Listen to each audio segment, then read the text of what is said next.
Hi everyone, I am Marlo Angelo P. Mendoza, Balak 11. Ang gagawin po natin ngayon is shortcut case po sa Microsoft Word. So ang una natin gagawin po is mag-bold po ng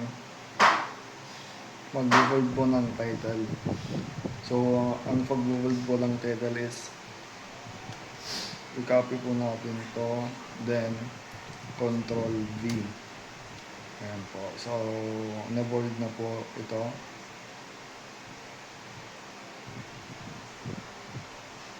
Then, ang sunod po is ito po.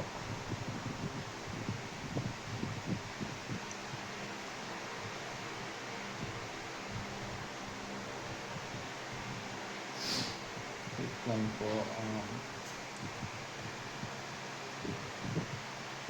Copy. And so ito po para yung title nyo po is pumunta po sa gitna, like magganyan po. Pag gagawa po kayo ng mga like parang sampal kwento, ganun po din yung mga title nyo, ganun. Then kung ibabalik nyo dun po is kung ayaw ng ganito is Control Z. Then ang susunod po is magpapalit po tayo ng parang font like ganito. Ang gagawin po natin is Control I. Ayan po, ayan. Parang nag-iba po yung font nya. Ayan po. Then kung ayaw nyo din po ng ganito, kung babalik nyo po sa dati is Control Z lang.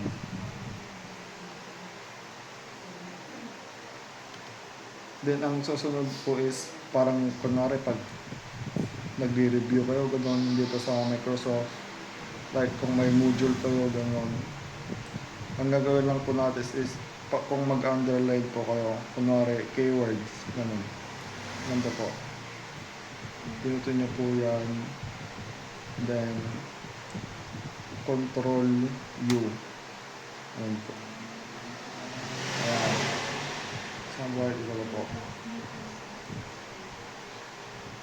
Control U, ayan po.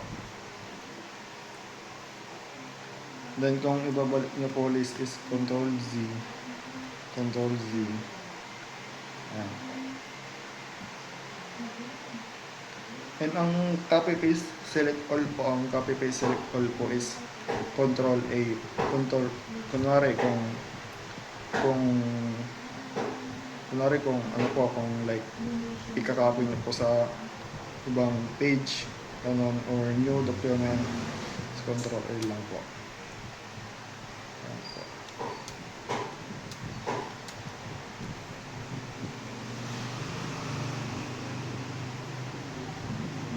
Kung magka-copy paste din naman po kayo sa kanto, Control A, then Control C, tapos lagay po natin dito sa baba, Control V naman po kung ipipaste nyo, ganito po.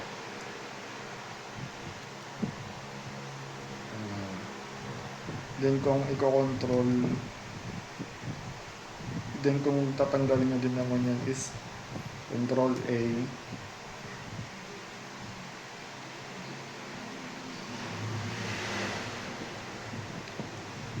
kung tatanggalin Control A and Control X para matanggal po.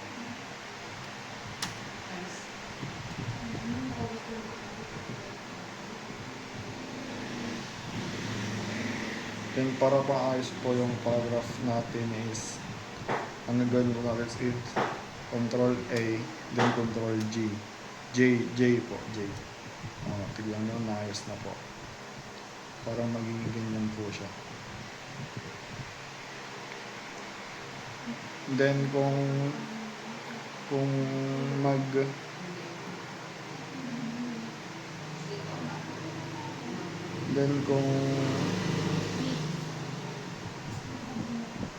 kung gusto nyo dun po i-save na, like i-save nyo po siya sa files nyo, Control C,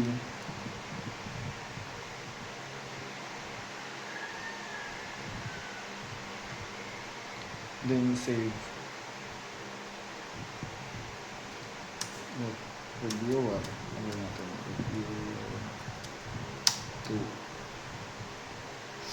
save. So ayun lang po.